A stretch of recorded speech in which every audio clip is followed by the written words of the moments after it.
یہ ہمارے دوست ہے اپنا عبد الرحمن صاحب، یہ قرآنی انقلاب کے بارے میں آپ کو ذرا بتائے گا، ذرا غور سے سننا ہے. بولو. اعوذ باللہ من الشیطان الرجیم، بسم اللہ الرحمن الرحیم. ہماری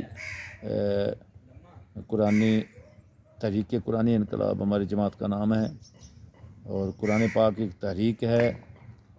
اور اس کے بارے میں تحریک کس کو کہتے ہیں؟ تحریک جو ہوتی ہے حرکت میں آنا. جہاد بھی حرکت میں آنا، کوششیں کرنی. جہاد کا معنی کوششیں کرنے، مارنا نہیں ہے.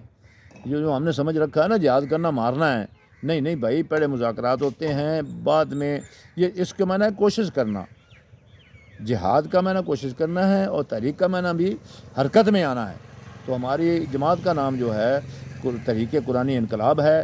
ہم نے یہ انقلاب لانا ہے، اور یہ تمام مسلمانوں کے لیے، تمام انسانیت کے لیے میں کہوں گا کہ قرآن تو انسانیت کے لیے آیا ہے. یہ مخصوص کسی فرقے کے لیے، کسی جماعت کے لیے نہیں ہے، یہ پوری انسانیت کے لیے. تو بہرحال میں بتانا یہ چاہتا ہوں کہ قرآن کیا کہتا ہے.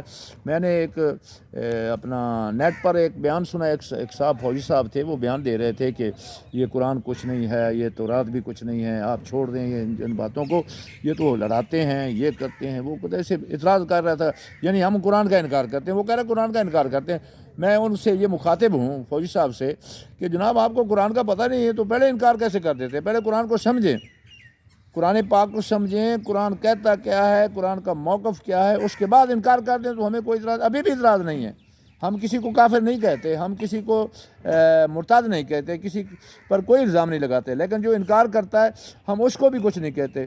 قرآن بھی یہ کہتا ہے کہ اس کو سمجھو، سوچو، اس کے بعد اس کا انکار کرو. اس کے بعد انکار آپ کر ہی نہیں سکتے. پہلے زبان کو سیکھو، پھر محاورات عرب کو سیکھو، پھر لغات کو سیکھو، پھر قرآن سمجھ میں آئے گا. یہ سنی سنائی باتیں آپ کر رہے ہیں جی. وہ فلسطین والے جو ہیں وہ ہاتھوں میں پتھر اٹھائے ہوئے ہیں، وہ پھینک رہے ہیں، مار رہے ہیں. وہ بھی ظالم ہیں، وہ بھی ظالم ہیں، دونوں ایک جیسے ہیں. ان کے ہاں بھی قرآن کا نظام نہیں ہے، اور فلسطین کے پاس بھی قرآن کا کوئی نظام نہیں ہے. اور اسی طرح اسرائیل نے تو قرآن کا نظام لانا ہی نہیں ہے.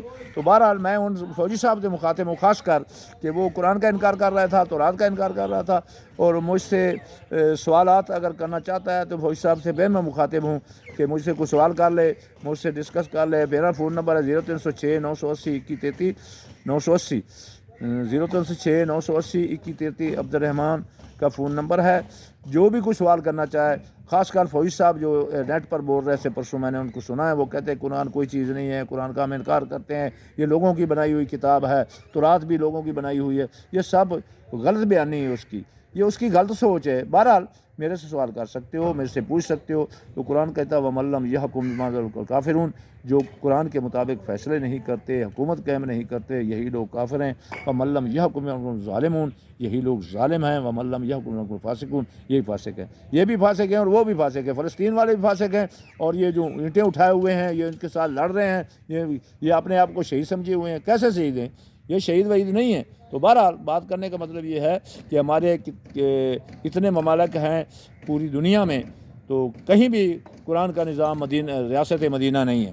ہر آدمی نے اپنے اپنے مرضی کے مطابق قوانین بنا رکھے ہیں. تو بہرحال ہمارے قرآن کے کنسیپٹ میں، قرآن کے نزدیک ہم مسلمان ہیں ہی نہیں، ہم انکار کرنے والے ہیں. چاہے وہ صاحب انکار کر رہے تھے، میں پھر ان کو مخاطب ہوں کہ وہ فوجی صاحب انکار کر رہے ہیں کہ وہ قرآن کو نہیں مانتے. تو یہ کب سے مانتے ہیں؟ یہ بھی اس جیسے ہیں. جب عمل نہیں کریں گے تو ماننے صرف دعویٰ کرنے سے انسان مسلمان نہیں ہوتا. تو وہ علامہ صاحب یہاں فرماتے ہیں یہ ذکر نیم شبی، یہ مراقبے، یہ سرور، تیری خودی کے درماں نہیں تو کچھ بھی نہیں. پھر نے کہہ بھی دیا لا الہ تو کیا حاصل، دل و نگاہ مسلمان نہیں تو کچھ بھی نہیں. تو وہ کلمے پڑھنے سے تو انسان مسلمان نہیں ہوتا بھائی. تو بہرحال جب تک یہ نظام نافذ نہیں ہوتا، جب تک کسی ملک میں نظام نافذ ہو جائے، ہاں یہ بات ہے کہ ظالموں کے خلاف اٹھنا ضروری ہے. یہ میں تمام ممالک سے مخاطب ہوں کہ جہاں ظلم ہو رہا ہے اس ظلم کو روکا جائے. واخر دعوانا الحمدللہ رب العالمین.